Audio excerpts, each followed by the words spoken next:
حضرت مبارک رحمۃ اللہ علیہ کا اپنا نام سیف الرحمن ہے رحمۃ اللہ تعالی علیہ، لیکن آپ کو جو آپ کے محبین ہیں، معتقدین ہیں، وہ مبارک صاحب کے نام سے یاد کرتے ہیں،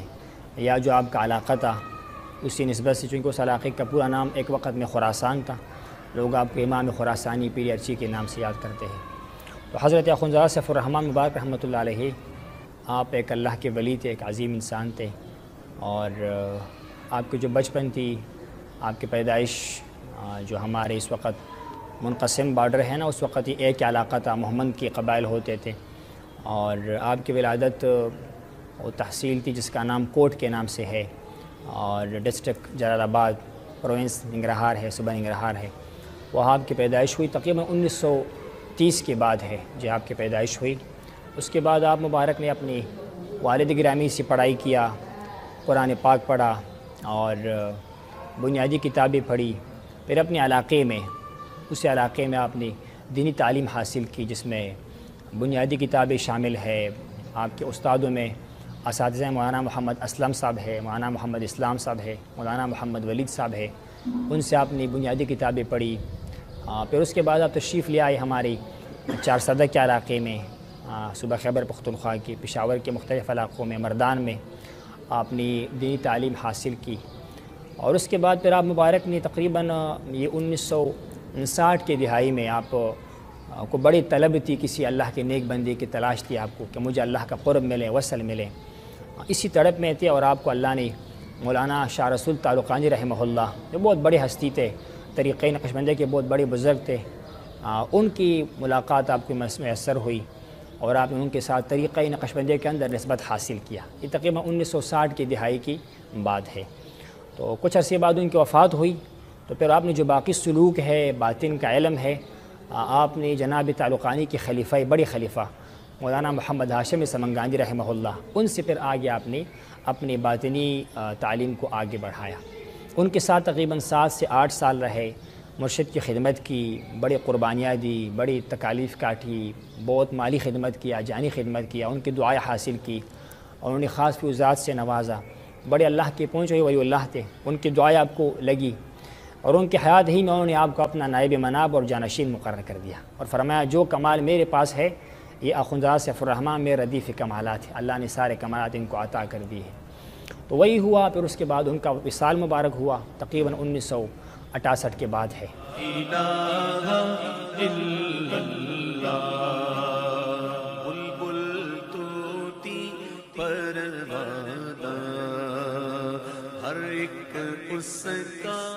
وہ خود ادھر تھے، علاج کے پاکستان آئے تھے، آپ خود افغانستان میں تھے، جناب مبارک رحمہ اللہ افغانستان میں تھے۔ تو 1968 میں پھر یہ ہوا کہ مرشد کی وفات ہوئی، پھر آپ نے اس مشیخت کی ذمہ داری کو آگے بڑھائی، سلوک کی خدمت کو آگے بڑھائی۔ جب حالات بہت خراب ہوئے اس علاقے میں، تو پھر آپ اس وقت تشریف لائے، 1976 میں نوشہرہ تشریف لے آئے، ضلع نوشہرہ تشریف لے آئے، وہاں تحصیل رسال پور ہے، اور علاقے کا نام پیر سباق ہے، وہاں تشریف لے آئی، مرشد مبارک کی مزار کی تعمیر کرائی، وہاں خانقاہ کے کام کو آگے بڑھانا شروع کیا۔ پھر اس کے بعد ایک مسجد ہے جامع مسجد دل آرام کے نام سے، دل آرام، وہاں پر آپ نے امامت و خطابت کے فرائض سنبھالے، 3 سال وہاں محفلی کی، اور بہت دنیا کی طرف مائل ہو گئی، بہت دنیا مائل ہو گئی، دین کا خدمت کیا، اللہ کی یاد، اللہ کی معرفت لوگوں میں تقسیم کرتے رہے، اور بہت شہرت آپ کو ملی، بہت دنیا آپ کے پاس آئی۔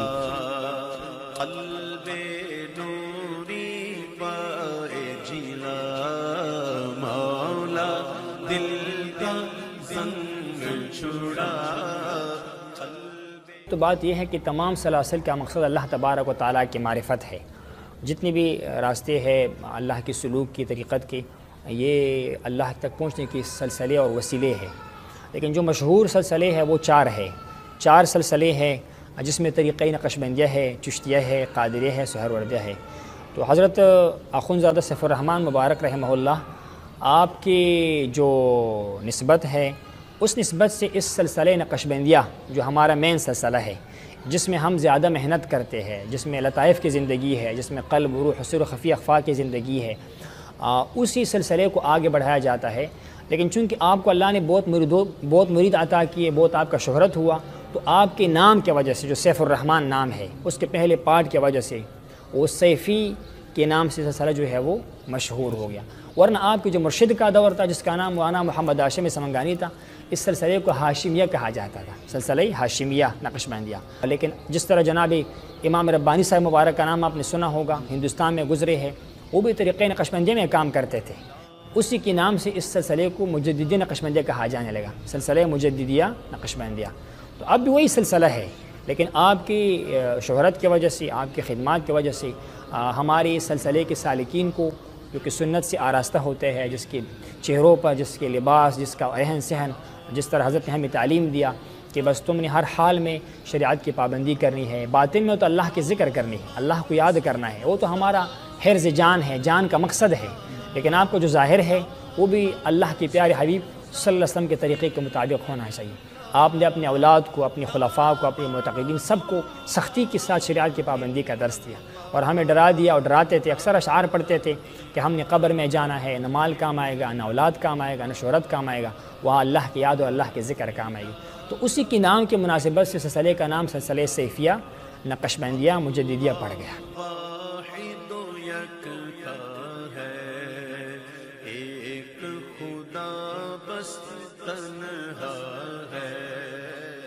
اصل میں آپ مبارک کی جو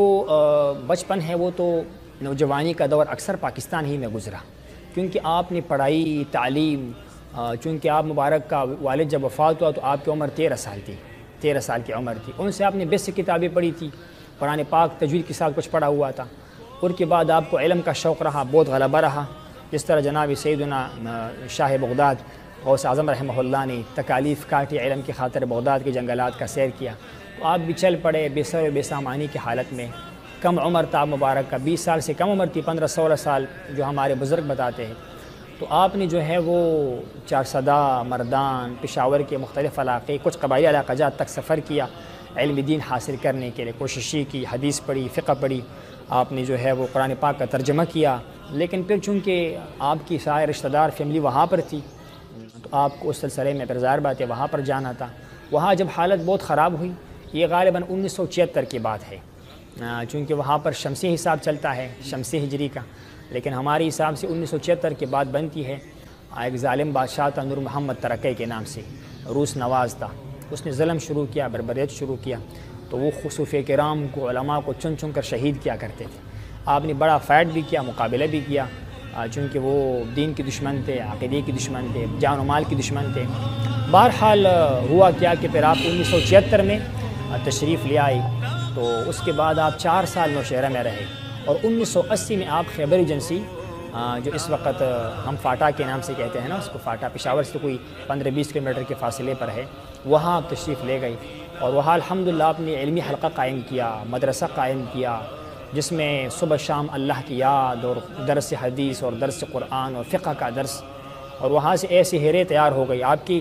ذاتی تربیت کے بنا پر، کیونکہ آپ کی تربیت کا جو منہج تھا وہ بڑا جامع طریقہ تھا، آپ رسمی تعلیم کے حق میں نہیں تھے، آپ عملی تربیت کے حق میں تھے۔ ادھر قول پڑھ لیا کسی بزرگ کا، کسی اللہ کے ولی کا، اللہ کے نبی کا، اس وقت عمل مطلوب ہوتا تھا، اس پر عمل بھی کر کے دکھانا ہے۔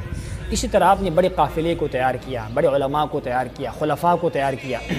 لیکن آپ نے خلیفہ کرنے کا جو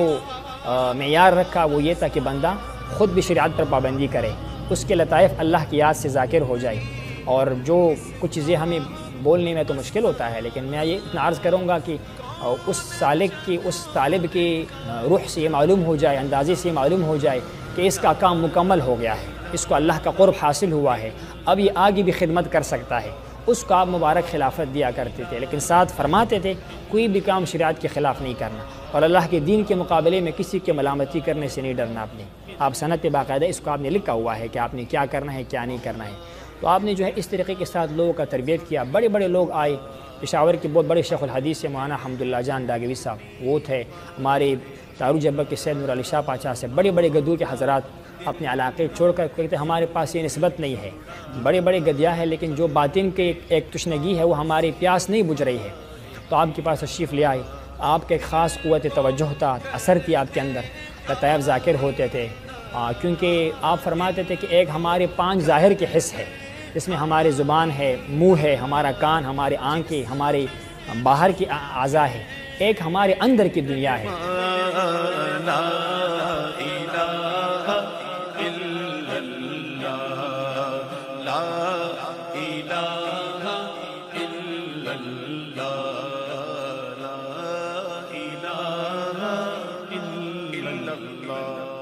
لطائف کا یہ ہے کہ اس میں حضرت صاحب کا جو طریقہ تعلیم تھا وہ یہ تھا کہ آپ فرماتے تھے کہ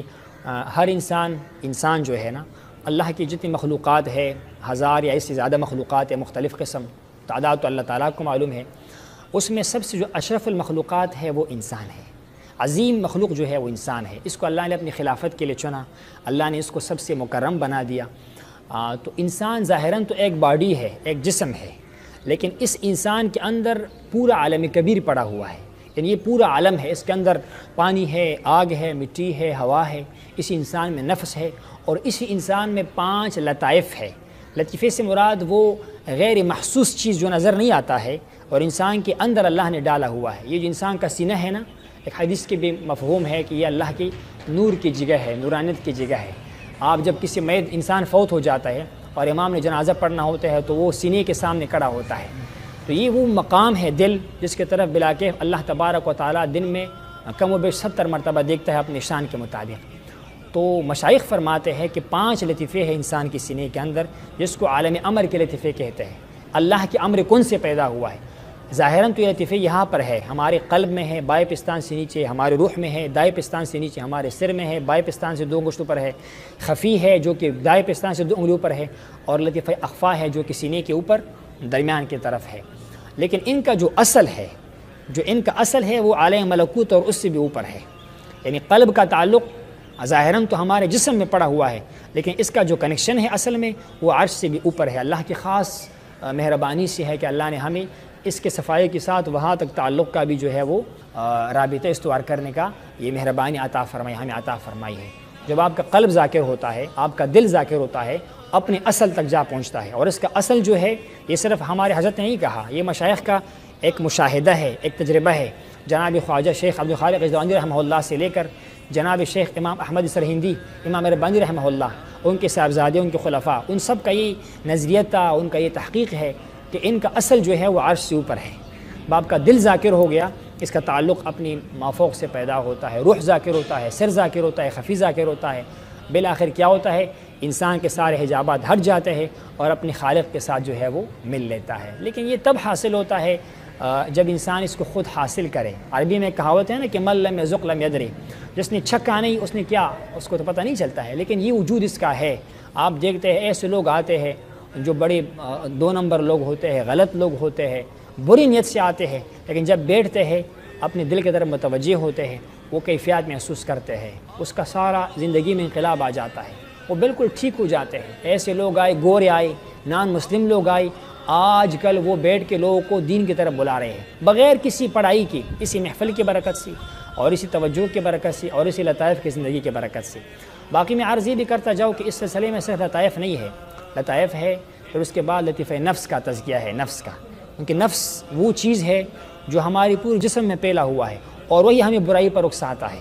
وہی ہمیں جو ہے وہ نقصان پہنچا دیتا ہے۔ اس سلسلے کے اندر نفس کا تزکیہ کیا جاتا ہے، نفس کو اللہ کے ذکر سے ذاکر کیا جاتا ہے، اور نفس جو ہے وہ امارہ، برائی پر امر کرنے والے سے نکال کر مطمئنت تک لے جایا جاتا ہے۔ ایک خاص پروسیس ہوتا ہے، اس میں مرید کو بیٹھنا پڑتا ہے، شیخ کی توجہ لینی پڑتی ہے، اور آپ مبارک کا توجہ بہت تیز تھا، آپ تھوڑے عرصے میں، تھوڑے وقت میں سالک کو ان مراحل سے گزارتے تھے اور اللہ تبارک و تعالیٰ کے قرب کی طرف لے کے جاتے تھے۔ اس کے بعد جو آخری مرحلہ ہے وہ عناصر کا اعتدال ہے۔ میں نے آپ کے سامنے عرض کر دیا کہ ہمارے جسم میں ہوا بھی ہے، آگ بھی ہے، پانی ہے، مٹی بھی ہے، اور اس طریقے کے اندر آخر پہ جو ہے نا لطیفہ قالبی کے نام سے لطیفہ ہے، جس میں کیا کیا جاتا ہے کہ آپ کے پانی کا جو خصوصیت ہے نا اس کو نارمل کیا جائے۔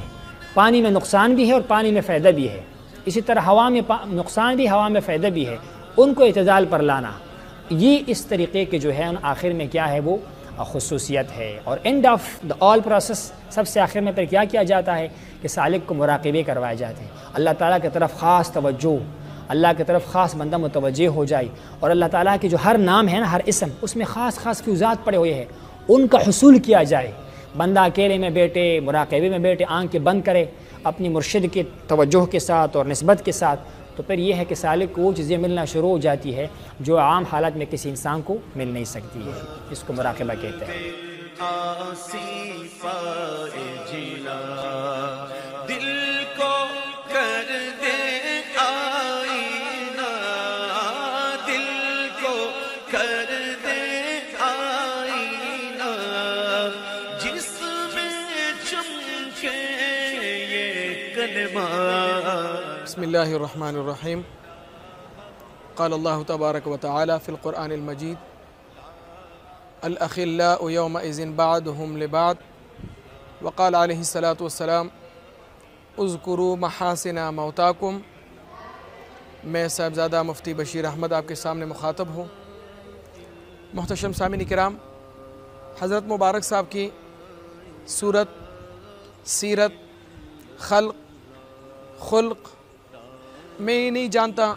کہ میں حضرت صاحب کے کس پہلو سے گفتگو شروع کر لوں، لیکن اتنا ہی کہوں گا کہ حضرت مبارک صاحب قرآن اور سنت کی صحیح مصداق تھے. آپ نے اپنا زندگی مبارک قرآن کی آیاتوں کے مصداق کے مطابق گزاری. آپ اس آیہ کریمہ کا صحیح مصداق تھے کہ الذین یذکرون اللہ قیاما وقعودا وعلی جنوبہم. آپ کو جب بھی ہم نے دیکھا، جیسے ام المؤمنین عائشہ صدیقہ عفیفہ رضی اللہ تعالیٰ عنہ فرماتے ہیں کہ جب سے میں نے ہوش سنبھالی، میں نے اپنے والدین کو دیکھی کہ وہ پورا عمر ذکر اور اذکار میں اور اللہ جل شانہ کی دین متین کی سربلندی کے لیے ان میرے والدین نے کوشش کیا. ہو بہو وہی مصداق حضرت مبارک صاحب کے تھے کہ آپ دن رات اللہ کی ذکر، فکر، قرآن، کتاب اللہ، سنت رسول کا درس دیتے. آپ صبح سے لے کر شام تک جتنی آپ کے معمولات تھے، فجر نماز کے بعد، ظہر نماز کے بعد، عصر کے بعد، مغرب کے بعد، عشاء کے بعد، آپ نے احیاء دین کے لیے کام کیا. حضور صلی اللہ علیہ وسلم کی دین متین کی خدمت کے لیے کام کیا. آپ نے پورا عمر حضور صلی اللہ علیہ وآلہ وسلم کی احیاء دین، حضور صلی اللہ علیہ وسلم کی سنتوں کو زندہ کر دیا. اور آپ کا آخری وقت کا یہ پیغام تھا کہ میرا دل کا خواہش یہی ہے کہ میرے جتنی حضور صلی اللہ علیہ وسلم کی امت ہے وہ تمام کے تمام حضور صلی اللہ علیہ وآلہ وسلم کی سنتوں میں اور حضور صلی اللہ علیہ وآلہ وسلم کی احیاء کی سنت میں رنگ جائیں اور حضور صلی اللہ علیہ وسلم کی احیاء سنت ہو جائیں. لا الہ الا اللہ، لا الہ الا اللہ. آپ نے ایک لحظہ، ایک آنکھ جھپکنے کے مطابق آپ نے اللہ کی ذکر کے علاوہ زندگی نہیں گزاری. آپ کی معمولات ہمارے لیے روز روشن کی طرح واضح ہیں کہ آپ کا صورت، آپ کا سیرت، آپ کا خلق، آپ کا خلق یہ تھا کہ لوگ کتاب کو مطالعہ نہیں کرتے، لوگ کسی چیز کی طرف نہیں رجوع کرتے، بلکہ آپ کی صورت، آپ کی سیرت کو جب دیکھتے تو اس صورت میں حضور صلی اللہ علیہ وآلہ وسلم کی قرآن اور احادیث مبارک کا صحیح مصداق ہوتا اور لوگ اس پر عمل پیرا ہو کر لوگوں نے آپ کے نقش قدم پر چل کر آج آپ کی مرید، مخلص، متوسلین آپ کے نقش قدم پر چلتے ہیں اور آپ کی اس سلسلے کو آگے چلاتے ہیں. سلسلہ عالیہ سیفیہ. حضرت مبارک صاحب کا نام مبارک سیف الرحمن ہے. سیفی کا یا جو ہے یہ یا نسبتی ہے. جہاں پر بھی دنیا کی مشرق مغرب جہاں پر کوئی شخص اپنے نام کے ساتھ سیفی کا لفظ ٹچ کرتا ہے، اپنے نام کے ساتھ سیفی لفظ رکھتا ہے، تو اس سے نسبت حضرت مبارک صاحب علیہ رحمہ کی طرف سے نسبت ہوتا ہے. حضرت مبارک صاحب نے نام شہرت کے لیے کوئی کام نہیں کیا، بلکہ حضرت مبارک صاحب تمام کے تمام خدمت اللہ کی رضا کے لیے کیا. اور اللہ جل شانہ فرماتا ہے کہ جو فَاذْكُرُونِي أَذْكُرُكُمْ، جو مجھے یاد کرتا ہے میں لوگوں کی زبان سے ان کے چرچے کرواتا ہوں. آج اگر جہاں پر بھی لوگ سیفی کہلاتے ہیں، یہ حضرت مبارک صاحب کی کمالات تھیں، حضرت مبارک صاحب کی خدمات تھیں، جب اللہ جل شانہ نے یہ عزت اور شرافت حضرت مبارک صاحب کی رعایت عطا فرمایا۔ زنگ چھڑا قلب نوری پائے جینا، مولا دل کا زنگ چھڑا قلب آسی پائے جینا۔ مبارک رحمۃ اللہ علیہ تو چونکہ بہت اعلیٰ پائے کے ان کے اخلاق تھے، آپ کی جو اپنی سوچ تھی بہت اعلیٰ تھی، لیکن ایک بات تھی کہ آپ اگر کوئی بڑا آتا تھا اس کو بڑے کے طریقے کے ساتھ ڈیل کرنا، کوئی دنیا دار آتا دنیا داری کے حساب سے اس کو ڈیل کرنا، کیونکہ آپ نے خود زمینداری بھی کی تھی جو کہ کھیتی باڑی والا کام ہوتا ہے نا، وہ بھی کی تھی آپ نے تھوڑا بہت کاروبار بھی کیا ہوا تھا، اور آپ نے تعلیم بھی حاصل کی تھی، آپ نے دیہات کی زندگی گزاری، پہ شہر کی گزاری، الحمدللہ ہر چیز سے واقفیت تھی۔ جو رسم و رواج ہمارے جو کلچر ہے پشتوں کا، اس کو بھی آپ بڑی اچھی طریقے سے فالو کرتے تھے، لیکن جہاں پر شریعت کا مقابلہ آتا تھا رسم کے ساتھ تو آپ رسم کو چھوڑ دیتے تھے، شریعت کو فالو کرتے تھے۔ گھر میں بھی آپ کا اس طرح تھا کہ آپ فرماتے تھے کہ گھر میں وسعت کی زندگی ہوتی ہے، باہر تو اللہ نے آپ کو بڑی ہیبت دی تھی، بڑا شان دیا ہوا تھا، آپ کی بہت سخت ڈسپلن تھی، بیک وقت آپ 30 سے 40 گھروں کو سنبھالا کرتے تھے، جو آپ کے پڑوس میں تھے، علماء کی، اساتذہ کی، قاری حضرات کی، خلفائے کرام کی جو توجہ کرتے تھے، اور ہمیشہ 200 250 300 بندے ان کو تربیت کرنا، ان کو جو ہے وہ ایک خاص روٹین سے چلانا، یہ آپ کا معمول تھا۔ لیکن بیک وقت اسی وقت آپ جو ہے وہ گھر میں بچوں کو بھی ٹائم دیتے تھے، خواتین کو بھی ٹائم دیتے تھے، مہمانوں کو بھی ٹائم دیتے تھے، پڑوسیوں کو بھی ٹائم دیتے تھے، بڑی شفقت سے پیش آتے تھے۔ اور ہمیں یاد ہے میں نسبتاً بڑا تھا، یہ بات مجھے کرنی چاہیے نہیں کرنی چاہیے، تقریباً 7-8 سال کا، آپ مطلب یہ ہے کہ مجھے اپنے ساتھ بستر پر فرماتے تھے میرے ساتھ سو جاؤ، اتنا آپ کا شفقت تھا، محبت تھا، رات 2 بجے 2:30 بجے اٹھاتے تھے، اٹھو وضو کرو تہجد کی نماز پڑھو، کبھی بیمار ہو جاتے تھے، مجھے یاد ہے کئی دفعہ خود گود میں اٹھا کے باہر لے آتے تھے،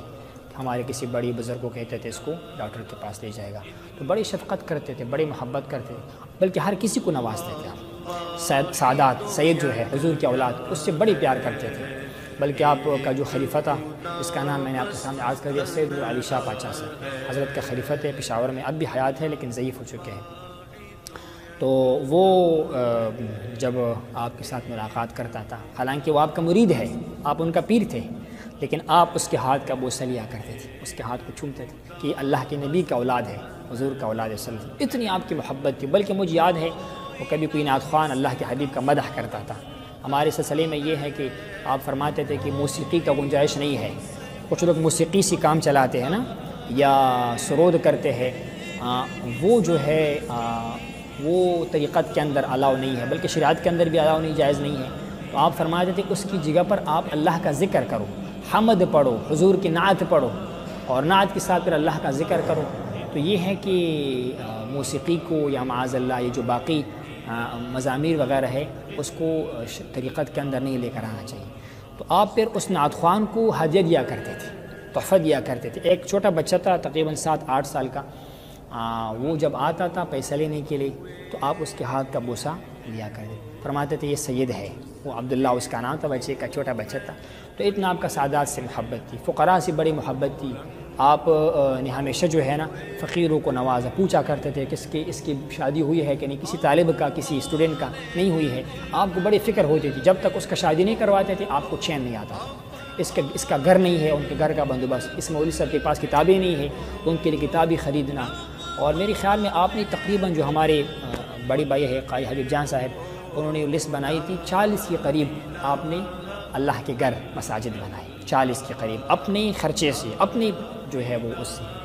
بڑی سخاوت بھی تھی آپ کے اندر، بڑی سخاوت تھی۔ پشاور میں ایک دفعہ قحط کا موسم تھا، یعنی وہ گندم کا جو تھا وہ قحط کا، میاں صاحب کا دور تھا پہلے والا، بہت سخت قحط پڑی تھی۔ تو کسی نے عرض کی صاحب کی بہت سخت قحط پڑی ہے، لہٰذا یہ جو لوگ ہمارے پڑوسی حضرات آتے تھے اور کھانا لے جاتے تھے، ان پر ذرا سختی کرنی چاہیے تاکہ ہمارے لیے گھر کے لیے مشکل پیدا ہو جائے۔ آپ نے کہا نہیں، جب تک گندم ہے اور روٹی ہمارے پاس ہے لوگوں کو یاد ہے کہ وہ لے جایا کرے، اللہ پر توکل کرنا چاہیے۔ اور آپ فرماتے تھے کہ میں اپنی قبر کا اور اپنی آخرت کا فکر جو ہے نا وہ خود ہی کرنا چاہتا ہوں۔ میں یہ نہیں چاہتا کہ میں دنیا سے جاؤں اور میرے پیچھے پھر بعد میں کہوں کہ میرا کوئی رشتہ دار یا کوئی مرید میرے پیچھے سارے ثواب کرے، کچھ تحفہ بھیجے۔ نہیں، میں اپنی زندگی میں ہی، اپنی حیات ہی میں آخرت کا غم جو ہے وہ کرنا چاہتا ہوں، لہٰذا ایجاد ہے سب کچھ۔ اور اسی لیے میں آپ کو عرض کرتا جاؤں کہ آپ نے جائیداد کوئی نہیں بنائی، نہ کوئی پراپرٹی، نہ کوئی دکان، نہ کوئی کاروبار۔ آپ کا کاروبار کیا تھا کہ ادھر سے آمدن ہوتی تھی، آپ نے تحفہ دیا، کسی نے تحفہ دیا، جو لوگ نذرانے پیش کرتے اللہ کی نیک بندوں کے بارے میں، اسی وقت آپ اس کو لگا لیتے تھے، اسی وقت کسی کی شادی پر لگایا، کسی کو زکوٰۃ دیا، کسی کو گھر بنا کے دیا، کسی کے لیے کتابیں خریدی، لیکن آپ سٹور نہیں کرتے تھے۔ اور آپ پشتوں میں کہاوت پڑھتے تھے نا، اردو میں بھی اس کی سمجھ آپ کو آئے گی کہ نہ طمع نہ منع نہ جمع،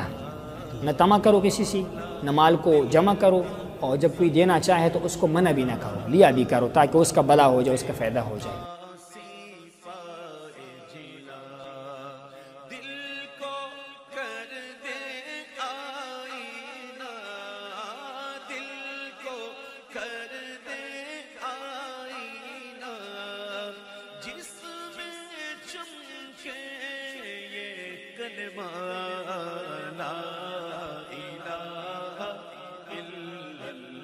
ہمارے جو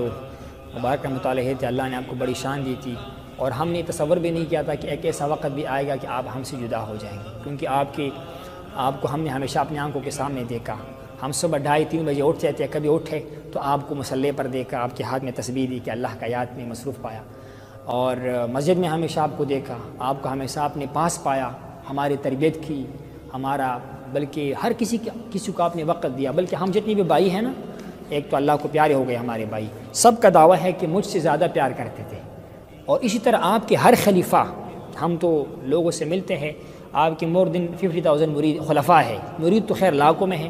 خلفاء کرام جو ہے وہ 50,000 سے زائد ہے، اور تقریباً ہر کوئی آپ کو یہی کہے گا کہ وہ مجھ سے زیادہ پیار کرتے تھے۔ یہی حدیث میں ہے کہ اللہ کے نبی کے پاس جو بندہ آتا تھا نا، پہلے وہ ڈرتا تھا کہ پتہ نہیں کس طرح کا بندہ ہے، جس کے پاس عمر فاروق و خالد بن ولید جیسے لوگ ہیں، وہ کتنا جلالت والا ہوگا، کتنا بادشاہت والا ہوگا، کتنا جلال والا ہوگا، لیکن جب بندہ پاس آتا تھا وہ اس کا عاشق بن جاتا تھا۔ سیم یہ اللہ کے نبی کی دوستوں کا، اور جس کو وارث کہتے ہیں نا، جو اللہ کے نبی کے راستے پر چلے اور یہ اللہ کے نبی کی متابعت کی فالو کرنے کے 7 سٹیپ ہے، جس کو 7 درجے متابعت، اس میں بندہ فائز ہو جائے، وہ وارث بن جاتے ہیں۔ وارث مطلب وہ اپنی اس گائیڈر کا، اپنے بڑے کا وہ اثرات لے لیتا ہے اپنے اندر۔ نبوت تو ختم ہو چکا ہے لیکن ولایت تو باقی ہے۔ تو عرض کرنے کا مقصد یہ ہے کہ وہ جب اس کے وفات کا وقت آیا تو وہ ایک ایسا سانحہ تھا جو ہم سے برداشت نہیں ہو پا رہا تھا، اور ہم کہہ رہے تھے کہ کاش اگر کبھی اس طرح ممکن ہوتا کہ بندہ اپنی زندگی کسی کے حوالے کرے تو ہم اپنا زندگی دے دیتے، لیکن آپ کو دنیا سے اللہ کے بارگاہ میں عرض کرتے کہ آپ باقی رہنے دیتے، یہ لوگوں کے فائدہ ہو رہا ہے۔ بڑا ایک مصیبت کا وقت تھا۔ تو اس رات پھر میں نے بیٹھ کے کچھ اشعار لکھ کے مختصر سی، جس میں آپ مبارک کی جو تھا وہ میں نے تھوڑا سا، وہ میں نے اصل میں پشتو میں لکھا ہوا تھا، ہماری مادری زبان پشتو ہے، قبیلہ ہمارا محمد ہے، محمد قبیلہ ہے، اور یہاں پر آنے کے بعد 2006 میں یہاں پر چونکہ ہمارا شفٹنگ ہوا تو پھر پنجابی کے ساتھ اردو کے ساتھ زیادہ واسطہ ہمارا پڑھنا شروع ہوا، تو میں نے کچھ اشعار لکھی تھی آپ کی وفات مبارک میں آپ کے سامنے عرض کرتا ہوں۔ غم سے پر رات تھی جس میں ہم سے ہمارا جانا چلا گیا، غم سے پر رات تھی جس میں ہم سے ہمارا جانا چلا گیا،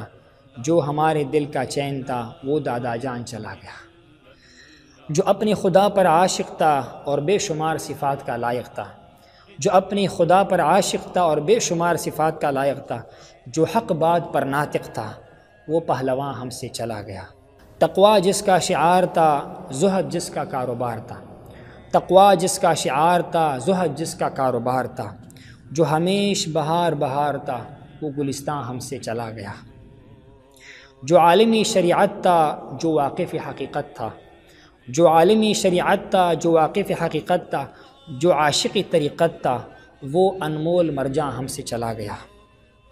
جو کامل اکمل ولی تھا، جو کامل اکمل ولی تھا اور جو وارث نبی تھا،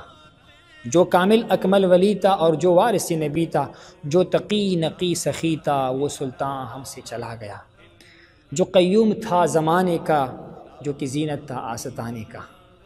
جو قیوم تھا زمانے کا جو زینت تھا آستانے کا، ہمیں جن سے تسلی تھی وہ اطمینان ہم سے چلا گیا، اور جو حسن پہ مہربان تھا، جو حسن پر مہربان تھا، اس کا روح جسم اور جان تھا، جو نعمت تھا، جو رحمت تھا، وہ بارہ ہم سے چلا گیا۔ غم سے پر رات تھی جس میں ہم سے ہمارا جانا چلا گیا، جو میرے دل کا چین تھا وہ دادا جان چلا گیا۔